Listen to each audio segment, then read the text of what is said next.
બિહારનો અકસ્માતમાં મૃત્યુ પામેલો યુવાન કચ્છમાંથી જીવતો મળ્યો। બિહારના સિવાંગ જિલ્લાના ગોરિયાકોઠી વિસ્તારનો યુવાન દિનેશ ઠાકુર ઉંમર 40 વર્ષ ગુમ થયા પછી અકસ્માતમાં મૃત્યુ પામ્યો હોવાનું સામે આવ્યું હતું। ફેસબુક અને વોટ્સએપના માધ્યમથી અકસ્માતમાં મૃત્યુ પામેલા યુવાનનો ફોટો શેર કરવામાં આવ્યો છે। તેના પરિવાર સુધી પહોંચતા પરિવારજનો ચોંકી ઉઠ્યા। લાવારીસ લાશ હોસ્પિટલમાં ડોક્ટરોએ પરિવારજનોને દેખાડેલ। મોઢું છુંદાઈ ગયેલ લાશને હોસ્પિટલમાંથી ઘરે લઈ જવામાં આવેલ। પરિવારજનોને ફોટો બતાવવામાં આવ્યો અને પરિવારજનોની હાજરીમાં અંતિમ સંસ્કાર કરવામાં આવ્યા। 7 મહિના પછી આ ગુમ યુવાન રખડતો ભટકતો કચ્છ આવી પહોંચ્યો।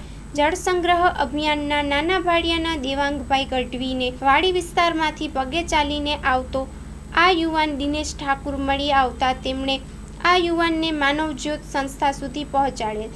સંસ્થાના સામાજિક કાર્યકર રીતુબેન વર્માએ માત્ર 4 દિવસમાં બિહાર પોલીસની મદદથી તેનું ઘર પરિવાર શોધી કાઢ્યા હતા। વિડીયો કોલ કરી પરિવારજનોએ આ યુવાન અંગે ખાતરી મેળવી હતી અને પરિવારમાં આશ્ચર્ય સાથે ખુશીનું મોજું છવાયું હતું।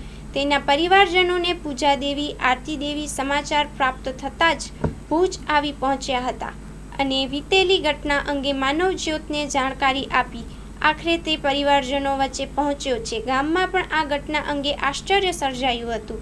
માનવતાના આ કાર્યમાં પ્રબોધ મુનવર, સુરેશભાઈ મહેશ્વરી, પૃથ્વીરાજસિંહ જાડેજા, સહદેવસિંહ જાડેજા, આનંદ રાયસોની, દીપેશ શાહ, નીતિન ઠક્કર, કનૈયાલાલ અબોટી, રફીક બાવા સહભાગી બન્યા હતા। રિપોર્ટ બાય કરણ વાઘેલા, ભુજ। ભાઈ મરેલો યુવાન ઓછીતાનો જીવતો આપને જ્યારે એનો સંપર્ક કરવામાં આવ્યો છે, શું કહેશો? બિહારના સિવાંગ જિલ્લાના ગોરિયાકોઠી વિસ્તારનો યુવાન દિનેશ ઠાકુર ઉંમર વર્ષ 40 ગુમ થતાં પરિવારજનોએ એની સતત શોધ ચલાવી હતી। પણ થોડા દિવસના અંતરે વોટ્સઅપ અને ફેસબુકમાં એક એવા મેસેજ ફરતા થયા કે આ યુવાન અકસ્માતમાં મૃત્યુ પામ્યો છે અને એની લાશ હોસ્પિટલમાં છે। પરિવારજનો તરત જ હોસ્પિટલમાં પહોંચ્યા। ત્યાં એમને ડૉક્ટરોએ લાશ બતાવી તો લાશનું મોઢું છૂંદાઈ ગયું હતું, જેથી ઓળખ થઈ શકે એમ નહોતી। તો એ પરિવારને એ લાશનો કબજો દેવામાં આવ્યો। પરિવારજનો લાશ ઘરે લઈ ગયા અને એની અંતિમવિધિ કરી નાખી। ત્યાર પછી લગભગ 7 મહિના પછી આ યુવાન કચ્છમાં પહોંચ્યો અને રખડતો ભટકતો એ નાના ભાડિયાના વાડી વિસ્તારમાં પગે ચાલ્યો આવતો એ ત્યાંના જળસંગ્રહ અભિયાનના દેવાંગભાઈ ગઢવીને મળી આવ્યો। એમણે તરત જ આ યુવાનને માનવજ્યોત સંસ્થા સુધી પહોંચાડ્યો। અમારા આશ્રમનો એ 4 દિવસનો મહેમાન રહ્યો। અમે લોકોએ બિહાર પોલીસની મદદ લઈ એની પાસેથી જે માહિતી મળી હતી એના આધારે એનો બિહાર પોલીસની મદદ લઈ અને એનું ઘર પરિવાર શોધી કાઢ્યું। એના ઘરે સમાચાર મળતા જ પરિવારજનો આશ્ચર્યચકિત થઈ ગયા કે આ તો યુવાન મૃત્યુ પામ્યો છે, તમે કેવી વાત કરો છો? ત્યાર પછી એ લોકોએ વિડીયો કોલ કરીને ખાતરી મેળવી તો અમે લોકોએ વિડીયો કોલમાં એમને આ યુવાન દેખાડ્યો। ત્યારે એ લોકોને એમ થયું કે આ તો યુવાન જીવતો છે, તો જે મૃત્યુ પામ્યો હતો, જેની લાશની અંતિમ ક્રિયા કરી નાખવામાં આવી, એ કોણ હતો? તો એના પરિવારના પૂજા દેવી અને આરતી દેવી એ બીજા દિવસે રવાના થઈ 3જા દિવસે ભુજ પહોંચી આવ્યા અને આ યુવાનને ભેટી અને એ લોકોને એમ થયું કે આ તો યુવાન મૃત્યુ પામેલો અમારો પરિવારનો સભ્ય આજે જીવતો મળ્યો, તો કેટલી ખુશી થાય। અનહદ ખુશી એ લોકોએ અનુભવી અને પોતાના પરિવારનો દિનેશ ઠાકુર કે જેને મૃત્યુ ઘોષિત કરવામાં આવ્યો હતો અને ફરી પાછો જ્યારે જીવિત હાલતમાં મળ્યો છે ત્યારે પરિવારની ખુશી બેવડાઈ છે। આજે આ પરિવારના 2 સભ્યો પૂજા દેવી અને આરતી દેવી એમનો કબજો લીધો છે। આ યુવાન આજે ફરી પાછો પોતાના વતનમાં જઈ રહ્યો છે।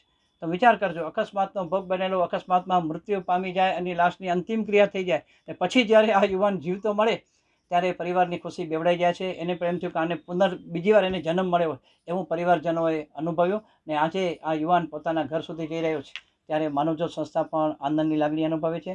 કારણ કે ઘણા બધા કિસ્સા એવા સામે આવે ત્યારે અમે પણ મૂંઝાઈ જઈએ કે આ લોકો પરિવારજનો તો વાત કરે છે મરી ગયો છે ને આપણે જ્યારે એમને કહીએ કે જીવતો છે તો કેવી રીતે વાત કબૂલ કરે, એને ઘરે વાત કેમ ઉતરે? તો ત્યારે અમે લોકો વિડીયો કોલ કરાવી છે અને વિડીયો કોલમાં જ્યારે આ લોકો યુવાનને જોયો ત્યારે એમને થયું કે આ તો અમારો જ છે, ઘરનો પરિવારનો સભ્ય છે અને તરત જ આ લોકોએ ભુજ આવી આ યુવાનનો કબજો લીધો છે અને આ યુવાન સુખરૂપે પોતાના ઘરે પહોંચ્યો છે 7 મહિના પછી। ત્યારે માનવજ્યોત સંસ્થા પણ આનંદની લાગણી અનુભવે છે। હેલો ભુજ, તો કેમ છો તમે? આજે હું તમને એવા શોરૂમની વિઝિટ કરાવું છું જે છેલ્લા 10 વર્ષથી કચ્છની જનતાના પ્રેમ અને વિશ્વાસથી મહેકતું લુગડા બજાર ફેમિલી શોરૂમ. આ શોરૂમમાં સ્ટાર્ટિંગ પ્રાઇસ 399થી છે, જેમાં kids wear, girls wear, boys wear અને જેન્ટ્સ વેર અને લેડીઝ વેરમાં પણ ન્યૂ વેરાયટીવાળું કલેક્શન પણ જોવા મળી રહેશે.